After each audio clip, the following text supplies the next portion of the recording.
Students confuse हैं इस वाले क्वेश्चन के अंदर। ये सिंध एमडी कैट में आया था।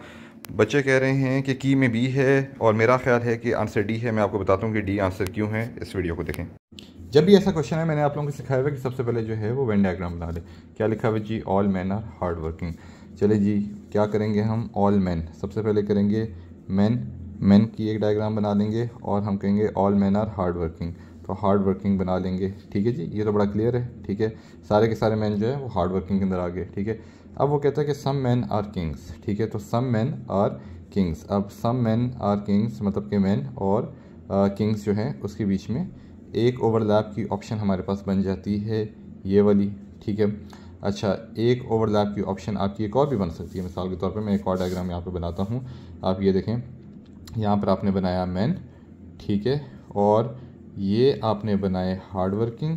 ठीक है, तो ऑल मैन हार्ड वर्किंग हो गए। ठीक है, अब सन मैन आर किंग्स। ठीक है, तो अब मैन, किंग और हार्ड वर्किंग की कोई बात नहीं लिखी हुई हमारी स्टेटमेंट में। ठीक है, तो किंग जो है वो आपका इधर भी हो सकता है ऐसे करके, और आपका इधर भी हो सकता है ऐसे करके।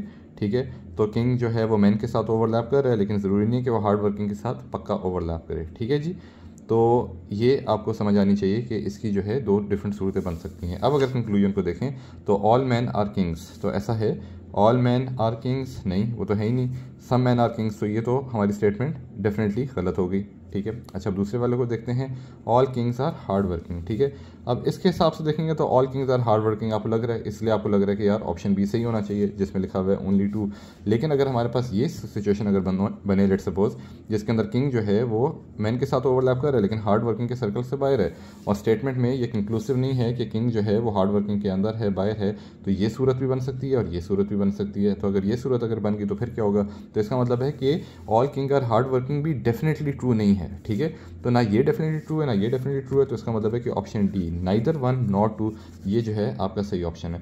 तो इसलिए अगर पोर्टल आपका खुला हुआ है और वहाँ पर अगर आप लोग अभी भी कंप्लेन लॉन्च कर सकते हो, आप कर लें कि भाई इस वाले ऑप्शन में की के अंदर जो है बी दिया हुआ है और बी गलत है और डी जो है ये सही होना चाहिए, तो इसको जो है वो सही जो है वो मार्क किया जाए। ठीक है जी, चलो, बहुत शुक्रिया।